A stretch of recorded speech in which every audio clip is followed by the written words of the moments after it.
What keeps us healthy and happy as we go through life? If you were going to invest now in your future best self, where would you put your time and your energy? There was a recent survey of millennials asking them what their most important life goals were. And over 80% said that a major life goal for them was to get rich. And another 50% of those same young adults said that another major life goal was to become famous. And we're constantly told to lean into work, to push harder and achieve more. We're given the impression that these are the things that we need to go after in order to have a good life. Pictures of entire lives, of the choices that people make and how those choices work out for them, those pictures are almost impossible to get. Most of what we know about human life, we know from asking people to remember the past. And as we know, hindsight is anything but 20/20. We forget vast amounts of what happens to us in life, and sometimes memory is downright creative. But what if we could watch entire lives as they unfold through time?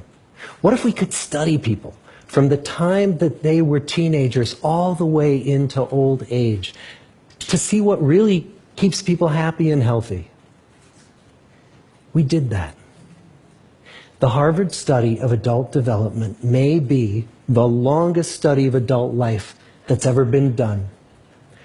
For 75 years, we've tracked the lives of 724 men. Year after year, asking about their work, their home lives, their health, and of course asking all along the way without knowing how their life stories were going to turn out. Studies like this are exceedingly rare. Almost all projects of this kind fall apart within a decade because too many people drop out of the study, or funding for the research dries up, or the researchers get distracted, or they die, and nobody moves the ball further down the field.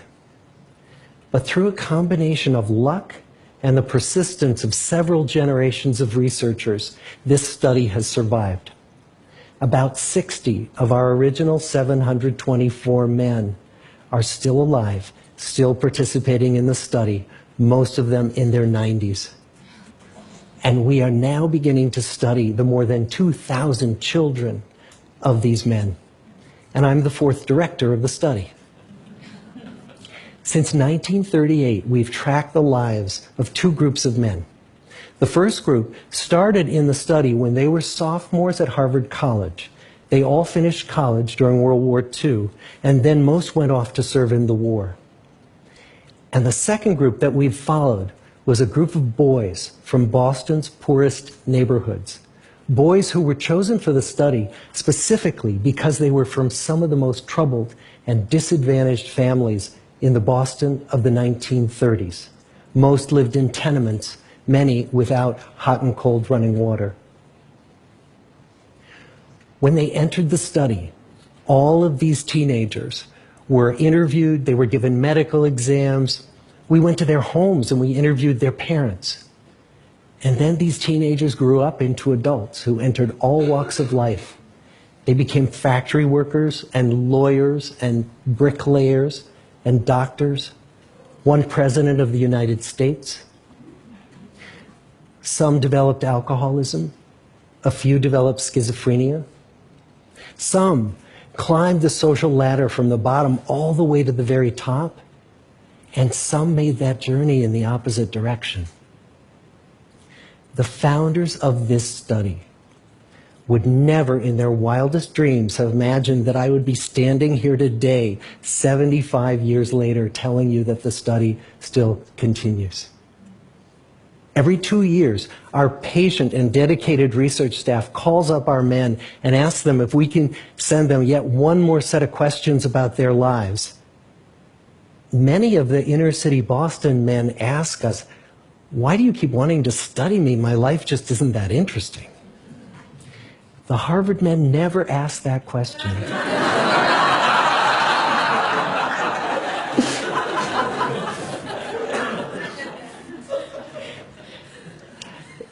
to get the clearest picture of these lives, we don't just send them questionnaires. We interview them in their living rooms. We get their medical records from their doctors. We draw their blood. We scan their brains. We talk to their children. We videotape them talking with their wives about their deepest concerns. And when, about a decade ago, we finally asked the wives if they would join us as members of the study, many of the women said, "You know, it's about time." So what have we learned? What are the lessons that come from the tens of thousands of pages of information that we've generated on these lives? Well, the lessons aren't about wealth or fame or working harder and harder. The clearest message that we get from this 75-year study is this: good relationships keep us happier and healthier, period. We've learned 3 big lessons about relationships. The first is that social connections are really good for us and that loneliness kills. It turns out that people who are more socially connected to family, to friends, to community, are happier, they're physically healthier, and they live longer than people who are less well connected. And the experience of loneliness turns out to be toxic. People who are more isolated than they want to be from others find that they are less happy, their health declines earlier in midlife, their brain functioning declines sooner, and they live shorter lives than people who are not lonely. And the sad fact is that at any given time, more than 1 in 5 Americans will report that they're lonely. And we know that you can be lonely in a crowd and you can be lonely in a marriage. So the second big lesson that we learned is that it's not just the number of friends you have, and it's not whether or not you're in a committed relationship, but it's the quality of your close relationships that matters. It turns out that living in the midst of conflict is really bad for our health. High conflict marriages, for example, without much affection, turn out to be very bad for our health, perhaps worse than getting divorced. And living in the midst of good, warm relationships is protective. Once we had followed our men all the way into their 80s, we wanted to look back at them at midlife and to see if we could predict who was going to grow into a happy, healthy octogenarian and who wasn't. And when we gathered together everything we knew about them at age 50, it wasn't their middle-aged cholesterol levels that predicted how they were going to grow old. It was how satisfied they were in their relationships. The people who were the most satisfied in their relationships at age 50 were the healthiest at age 80. And good, close relationships seem to buffer us from some of the slings and arrows of getting old. Our most happily partnered men and women reported in their 80s that on the days when they had more physical pain, their moods stayed just as happy. But the people who were in unhappy relationships, on the days when they reported more physical pain, it was magnified by more emotional pain. And the third big lesson that we learn about relationships and our health is that good relationships don't just protect our bodies, they protect our brains. It turns out that being in a securely attached relationship to another person in your 80s is protective. That the people who are in relationships where they really feel they can count on the other person in times of need, those people's memories stay sharper longer. And the people in relationships where they feel they really can't count on the other one, those are the people who experience earlier memory decline. And those good relationships, they don't have to be smooth all the time. Some of our octogenarian couples could bicker with each other day in and day out. But as long as they felt that they could really count on the other when the going got tough, those arguments didn't take a toll on their memories. So, this message that good, close relationships are good for our health and well-being, this is wisdom that's as old as the hills. Why is this so hard to get and so easy to ignore? Well, we're human. What we'd really like is a quick fix, something we can get that'll make our lives good and keep them that way.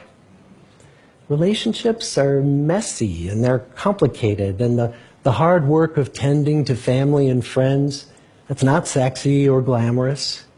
It's also lifelong. It never ends. The people in our 75-year study who were the happiest in retirement were the people who had actively worked to replace workmates with new playmates. Just like the millennials in that recent survey, many of our men, when they were starting out as young adults, really believed that fame and wealth and high achievement were what they needed to go after to have a good life. But over and over these 75 years, our study has shown that the people who fared the best were the people who leaned into relationships with family, with friends, with community. So what about you? Let's say you're 25, or you're 40, or you're 60. What might leaning into relationships even look like? Well, the possibilities are practically endless.